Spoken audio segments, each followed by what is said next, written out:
Hello everybody, welcome to a brand new video. I'm not sure if this is the video that I'm being putting out first on Tuesday, the British Day of Chewing, but it's going to be all about Act 7.3.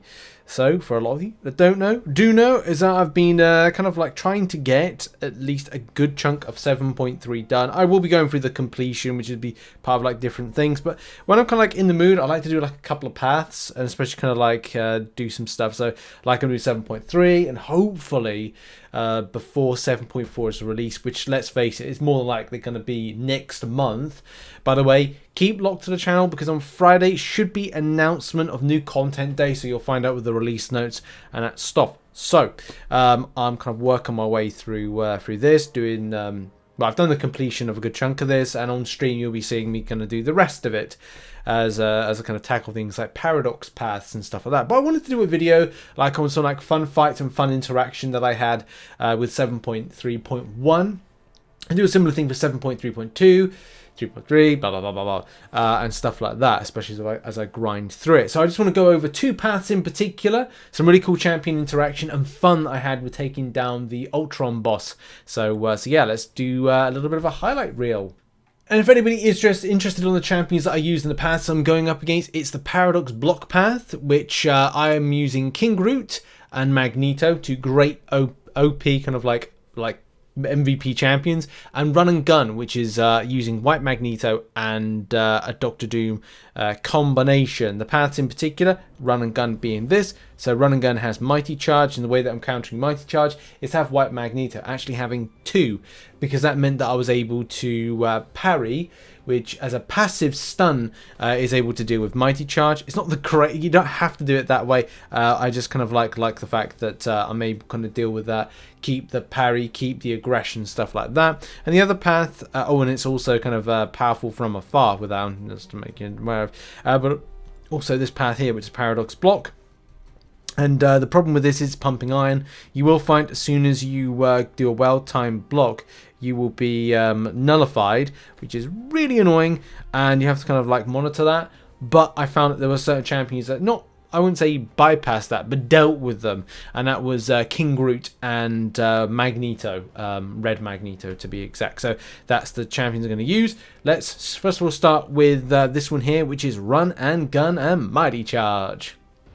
Okay, let's kick things off with Run and Gun. So first of all, the X-23 fight, which is actually the kind of the good foundation for starting off, and the reason why I double White Magneto. Now you can use a you can't use a 3-star version because it's not applicable within it. But if you've got a 5-star version and a 6-star version, like I had, it can be very effective, especially if you don't like Mighty Charge. And again, I'm not saying you have to use White Magneto, because what White Magneto will give you is guidance, and guidance allows that you'll get the passive parry, which you're going to see in a moment. Yes, I do have something that does have a like a passive stun with Doctor Doom, but you can see there, passive parry. It just allows me to I don't know, it's something that I personally like, and I like the rotation a little bit more out of going against Mighty Charge, which is Mighty Charge. When performing a medium dash attack, the defender purifies all debuffs and becomes immune to future debuffs until the dash ends. So it means that you can't really kind of get your well-timed blocks in. I don't like that. I like the damage, speed, and momentum that comes with being able to apply a parry and get really kind of aggressive. Look, if you want to play the game how you want to play it the way you want to play it. But it's just nice to do that. Powerful from afar as well means that as soon as you leave the area, the enemy will get a power gain buff. And now that's great for champions that, you know, interact with that, like Doctor Doom does. So that's like one of the key reasons I decided to use him, and why I actually kind of liked him. And you can see it like that. I love the enemy AI just stands still like a complete lemon. You're like, what the hell's going on?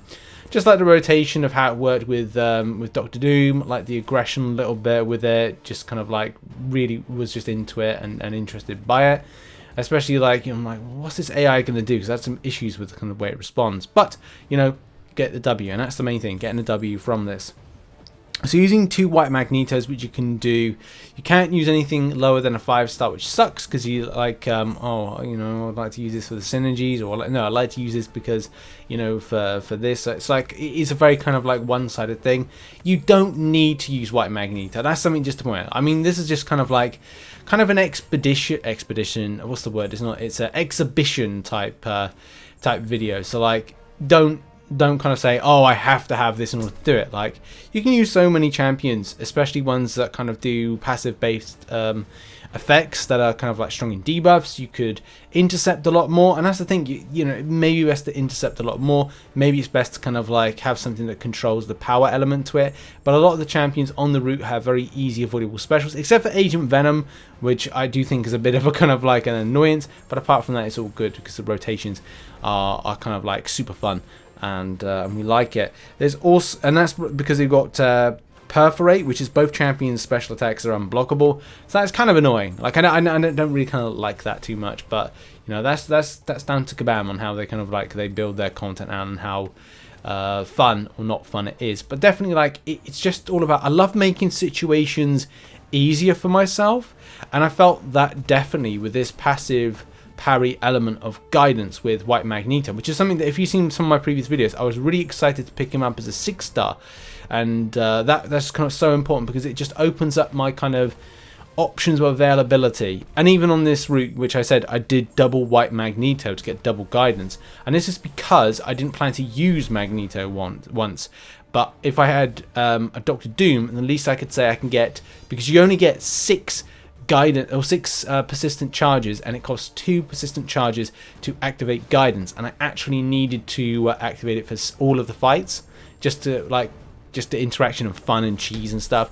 So yeah, that's what I did for that. And yeah, it's a lot of fun to kind of rotate around this, and of course, like, you know, getting the W and kind of like smashing through a lot of the champions is important and kind of like really cool. So I love doing that as we take out this Venom. You're going down, Venom, down. Give my Doom slap to end. Boom. And now we move on to one of the paradox paths. I just get so bored of paradoxes and the kind of concept of it. Look, I'm going to do it. I can moan about it till the cows come home. But the fact is, I am still going to go out there and kind of like get this content done and grind it. And I've definitely been a little bit more proactive than I've used to be with getting some of this kind of endgame content done. So you're going to see that a lot more on streams and videos like this in the coming weeks, and definitely in the coming months as Act 7.4, fingers crossed, is going to be released. But let's kind of like showcase some footage from Paradox Path, some of the champions that I use. King Groot, love them, and Magneto as well, because some of the champions are #metal. Let's roll this footage. Okay, here we go. Okay, let's go. If anybody gets that reference and meme, well done, good for you. But look, paradox paths. You don't want too many paradoxes on you, but at the end of the day, aggression is key, especially on a path that, like, I hate this. Pumping Iron. The defender takes 60% less damage while the attacker has no buffs applied to them. For each buff the attacker has active, the damage reduction is decreased by 20% until it reaches 0%, and these buffs can be at the same type. There's also, whenever the attacker strikes the defender, one buff on the attacker is nullified. This nullify effect is disabled if the attacker has 3 or more paradox charges. I personally don't want to play with having loads of paradox charges on me, and that's going to be the thing. Like, I want to sit back and relax. I don't want to have to kind of constantly think about the fact of, okay, get to 12 paradox charges, hey, it's going to cost you a revive. No, I don't work like that for me. I'm all about just like getting involved with just getting aggressive. I'm all about getting involved with, again, having as many buffs as possible. But yeah, look, okay, building, and we're going to see footage like with the paradox charges built up and not. But I like this. This is King Groot. The great thing about King Groot is the extensive and frequency of rotations around the regeneration and fury buffs, which you can see. So we're kind of like in regeneration mode right now. Now we're in fury buff mode. Okay, now we're being nullified as we attack, but still, like, I don't have low paradox charges on me. Right, so that's, again, like, we've just gone there very quickly. And normally you'd go from regeneration to the fury buff segments. I think it's like, whatever it is, malice or whatever. You kind of go from those 2 stages. It takes a lot. It's a lot slower process, but because it's being nullified each time, the process quickens up. King Groot is amazing as well because, like, and we're going to see, like, in a minute, where building past certain paradoxes have been good because it has meant that I'm able to regenerate at an alarming and very rewarding rate, which, again, we're going to see hopefully in a second. You can see the massive build up of those fury buffs that are going to come my way in a second. Okay, now we're on to stage 3. Stage 3 basically means I keep all of those, stage 3 of the paradox charges. I get to keep all of those fury buffs because I've got 3 paradoxes. So once you kind of play into the paradox narrative, you can relax a little bit. I'm not, as I said, I'm not a massive fan of it. But at the same time, I'm allowing myself to get regeneration. So I'm unlocking. So at 3 paradox charges, I unlock my buffs, essentially, on a very buff-heavy champion. But the thing is, King Groot is an absolute don for this. He's an MVP for this route. I'm not saying like he's the go-to champion for it. But having regeneration means that you're saving revives and health potions as a result, because he's like a get out of jail free card for kind of the running of it.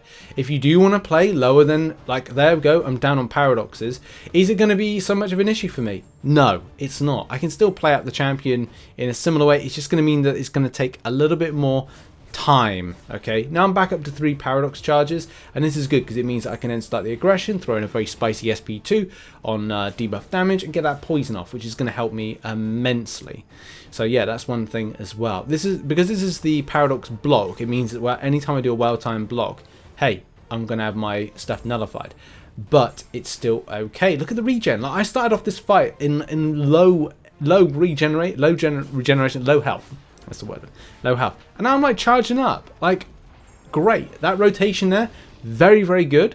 And I'm now back up to full health. Look at that. That is beautiful. You can also use Magneto on the route. There's a few, as I said, hashtag metal champions. Psycho Man's one of them. I think the second one is Guillotine 2099. So that's great. And also, if you choose to do the Ultron boss, it means at least you're utilizing Magneto for that fight at the end in any case, which I was using. We got some footage of that right at the end of this kind of like 7.3.1 kind of highlights reel video. So yeah, like we're gonna nice spicy SP3. How much damage on here? Oh, that's a nice amount of damage, but it's the shrapnel bleed that comes into play. Look at that shrapnel bleed is doing 4,000. I've also gone over my paradox charges, which is why this has been beneficial. So that's something to mention. Above 3, lots of buffs, lots of damage. Now with this one, this is kind of like, there's two kind of like things you're going to see in repetition today. The first thing being with this, I'm watching my falters. So top right hand corner. If you're not familiar with how to fight Professor X, you'll know that when he gets down to like 0 of those falter kind of charges, top right hand corner, he goes falter ready. Okay. Now, anytime you're going to hit him square and true, it's then a point of, okay, your falters. There we go. So the falter then, and you got miss. Okay. And at that point, it's like, and the same way I play it with Ultron, depending on the champion, is that I'll go and hit into the champion and then cower back for a little while, just to kind of like get that miss and that fault kind of like applied, so I can just chill out and relax. But still, lowering my paradox charges, even though I'm sure people would say, wow, you've got to be at 3 paradox charges, Rich, in order to get a bit of damage. And it's like, yeah, that's true. But at the end of the day, as I always say, if it's people consider it to be stupid, but it works, it's not stupid. In any case, love this. Guillotine 2099, last champ on the path. Got myself a little Magneto. Yeah, I'm kind of like pushing it when it comes to like not being above the paradox line, and I got to be honest, I just fired off that SP3 going, oh, I'm not going to be doing any damage. Nothing at all. Oh, and yes, lots of damage. You love to see it, honestly you do. Anyway, Ultron end boss. Utilizing Magneto. I'm very fortunate to have a 5-star and 6-star version of Magneto. Shout out to RichTheMan of Legends. He pulled me my first ever Magneto. This was before the buff, and I was a little bit disappointed, but it tuned into jubilation because, I now have the champion. I have him awakened, and I'm very, very happy with the champion that I have got in my systems. Yeah, we're just going to see a nice meaty SP3 any second now, and we're going to be very happy with the results, because now on to that. Yes, big damage, boom, and it's going to be 14% down to no percent. You love to see it, honestly. You absolutely love to see it. Now, here's the thing. I'm on one more path to do. I'm probably going to do the rest on stream or something. But yeah, I'm having a relatively alright time. I'm leaving a lot of the paradox paths for last, just because I just am quite bored with the way they're kind of like conceived and done. But I'm still going to do them. As I said, I can complain about it till the cows come home, but I'm still going to do it because, like, at the end of the day, I want to hopefully better rank for a champion at some stage at the end of this. So fingers crossed on that one, and look out for more highlight videos. I think we're going to try and do some stuff for 7.3.2 tomorrow, and then at the end of it, formulate a little guide, including champions that work for me, didn't work for me. So yeah, look out for that. Thank you very much for watching this video. Check out some other content on screen right about now, and yeah, next video. I'll see you then. Much love, everybody. Stay safe. Bye-bye.